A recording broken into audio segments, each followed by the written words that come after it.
আসসালামু আলাইকুম। সকলকে জানাই রমজানুল মুবারক, রমজান মাসের ভালোবাসা। আলহামদুলিল্লাহ, দেখতে দেখতে আজকে বুধবার 14টা রোজা আমরা পালন করছি। আল্লাহ পাকের দরবারে এই দোয়াই করি, আল্লাহ পাক যেন আমাদের সকলের রোজাকে কবুল করেন। পাশাপাশি এই দোয়া করি আল্লাহ পাক যেন আমাদের সকলকে বাকি রোজাগুলো সহি সালামতের সাথে পালন করার তৌফিক দান করেন, আল্লাহুম্মা আমিন। আজকে আলোচনা করব নামাজ ও রোজা নিয়ে। সর্বপ্রথম আজকে আলোচনা করব রোজার ব্যাপার নিয়ে। আমরা লক্ষ্য করলে দেখতে পাই, এই রমজান মাস আসার পরপরই আমাদের সমাজে এমন কিছু আল্লাহ পাকের বান্দাদেরকে দেখতে পাওয়া যায়, যারা এই রমজান মাস পড়ার পরপরই তারা মসজিদমুখী হয়ে নামাজ আদায় করে। যতটা গুরুত্বর সাথে, যতটা ভক্তি ও ভালোবাসার সাথে এই রমজান মাসে রোজা পালন করে থাকেন, পাশাপাশি 5 ওয়াক্ত নামাজ আদায় করে থাকেন, সেই সব আল্লাহ পাকের বান্দারা এই রমজান মাস শেষ হয়ে যাওয়ার পরপরই ঈদের নামাজ আদায় করার পরই সেই সব আল্লাহ পাকের বান্দাগুলো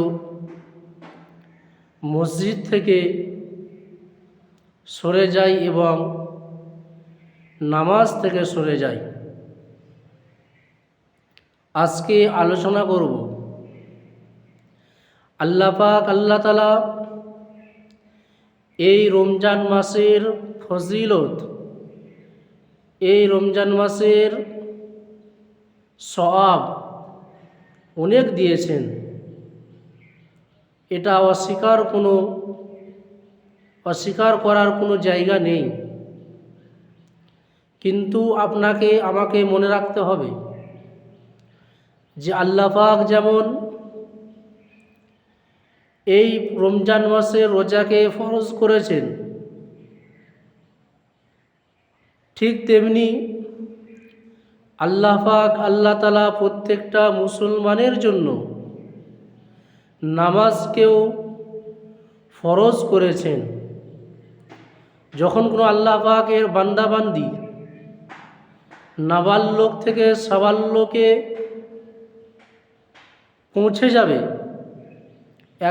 এক কথায় সে যখন সাবালক হয়ে যাবে, তার ওপরে তখন নামাজ ফরজ হয়ে যায়। এই নামাজ ফরজ তার মৃত্যুর আগ পর্যন্ত, যতদিন না পর্যন্ত আল্লাহ পাক সেই বান্দাকে আল্লাহ দরবারে ডেকে নিচ্ছেন, বা মৃত্যু যতক্ষণ না পর্যন্ত সেই বান্দা বান্দির হচ্ছে, ততদিন কিন্তু নামাজ আপনার আমার জন্য আল্লাহ পাক ফরজ করেছেন। তাই এই আমাদের সমাজে যারা ঈদের নামাজ পরপরই নামাজ থেকে সরে যান, এই রমজান মাসের নামাজ বা রোজার ওপরে যে গুরুত্ব থাকে, সেই গুরুত্ব যাদের কমে যায়, সেই সব আল্লাহ পাকের বান্দা বান্দিদেরকে বলবো, নামাজ আপনার আমার জন্য আল্লাহ পাক ফরজ করেছেন। কারণ এই নামাজের গুরুত্ব অনেক বেশি। আল্লাহ পাক আল্লাহ তাআলা কম বেশি কোরআন শরীফে আল্লাহ পাক ৮২ জায়গায় বলেছেন, ওয়া আকিমুস সালাত, তোমরা নামাজ প্রতিষ্ঠিত করো। তাই নামাজ আপনাকে আমাকে পড়তেই হবে। নামাজই হচ্ছে জান্নাতের চাবি। যেমন একটা বাড়িতে তালা দেওয়া থাকলে সেই তালার চাবি না নিয়ে এলে এবং সেই তালা না খুললে সেই বাড়িতে যেমন প্রবেশ করা যায় না, ঠিক তেমনি নামাজ হচ্ছে জান্নাতের চাবি। নামাজবিহীন জান্নাতে প্রবেশ করা যাবে না। তাই আল্লাহ পাক আল্লাহ তাআলার যখন রসুলুল্লাহকে মিরাজে ডেকেছিলেন বা রসুলুল্লাহ যখন মিরাজে গিয়েছিল আল্লাহ পাকের হুকুমে, তখন রসুলুল্লাহ সাল্লাল্লাহু আলাইহি ওয়াসাল্লাম মিরাজ থেকে ফেরার পথে আল্লাহ পাক তোহফা স্বরূপ রসুলুল্লাহ সাল্লাল্লাহু আলাইহি ওয়াসাল্লামকে এই নামাজ 50 ওয়াক্ত নামাজ তোহফা স্বরূপ দিয়েছিলেন। আমরা কম বেশি সকলেই জানি। এর পেছনে বড় ইতিহাস, বড় ঘটনা, আমি বিস্তারিত বলবো না। আমি এতটুকুই বলবো যে আল্লাহ পাক আল্লাহ তাআলা আমাদেরকে কত ভালোবাসেন সেটাই বলবো, তারই প্রমাণ দেব।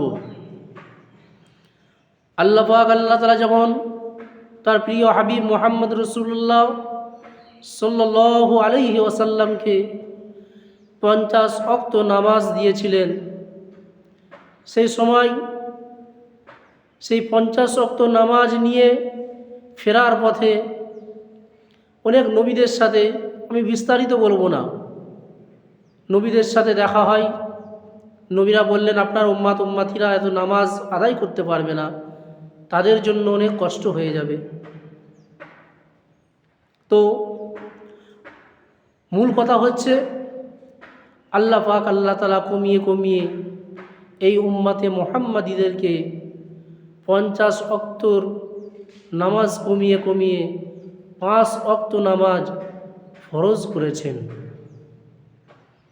এবং শুধু তাই নয়, রব্বুল আলামিন আল্লাহ তাআলা বললেন, ইয়া রাসূলুল্লাহ, ইয়া হাবিবাল্লাহ, আপনাকে আমি এত মহব্বত করি, এত ভালোবাসি, যার কারণেই আপনার উম্মাতিরা যদি 5 ওয়াক্ত নামাজ আদায় করে, আমি আল্লাহ পাক আল্লাহ তাআলা আপনার উম্মাতিদেরকে 50 ওয়াক্ত নামাজ আদায় করার সওয়াব আমি আল্লাহ দান করব। সুবহানাল্লাহ। আল্লাহ পাক আল্লাহ তাআলা এই উম্মাতে মুহাম্মাদীদেরকে এতই ভালোবাসেন।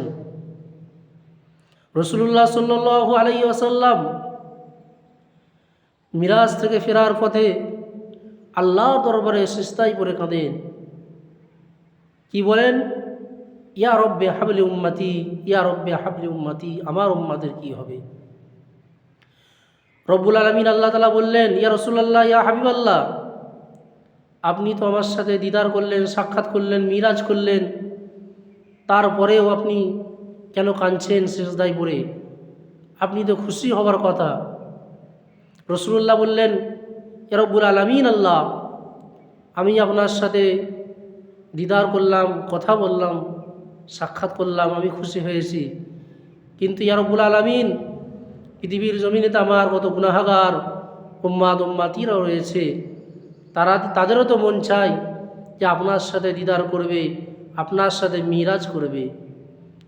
তারা যদি বলে, ইয়া রাসূলুল্লাহ, আপনি তো আল্লাহর সাথে দিদার করলেন, কিন্তু আমাদেরও তো মন চাই আমরা আল্লাহর সাথে দিদার করব, তখন রব্বুল আলামিন আল্লাহ তাআলা রাসূলুল্লাহকে বললেন, ইয়া রাসূলুল্লাহ, ইয়া হাবিবাল্লাহ, আপনার উম্মাতদেরকে বলে দেবেন, আসসালাতু মিরাজুল মুমিনিন, নামাজই হচ্ছে মুমিনদের জন্য মিরাজ। তাই যারা এই রমজান মাসের এক মাস যে গুরুত্ব দিয়ে, যে ভক্তি ও ভালোবাসা দিয়ে রোজা রাখার পাশাপাশি আল্লাহ পাকের ফরজ নামাজ 5 ওয়াক্ত ফরজ নামাজ আদায় করে থাকি, সেই সব আল্লাহ পাকের বান্দা বান্দীদেরকে বলবো, ঈদের পরেও আপনারা 5 ওয়াক্ত নামাজি হয়ে যান। আল্লাহ পাকের নামাজি বান্দার খাতায় নামটা আপনারা তুলে নিন, কারণ নামাজবিহীন জান্নাতে যাওয়া যাবে না। নামাজ আপনাকে আমাকে পড়তেই হবে। নামাজ যদি না পড়ি আল্লাহর দরবারে কৈফিয়ত আমাদেরকে দিতেই হবে। তাই যারা আমার এই ভিডিওটা ইউটিউবের মাধ্যমে দেখছেন, আমার ইউটিউব চ্যানেলটি সাবস্ক্রাইব করুন, এবং যারা আমার এই ভিডিওটা ফেসবুকের মাধ্যমে দেখছেন, আমার এই ফেসবুক পেজটি ফলো করে রাখুন।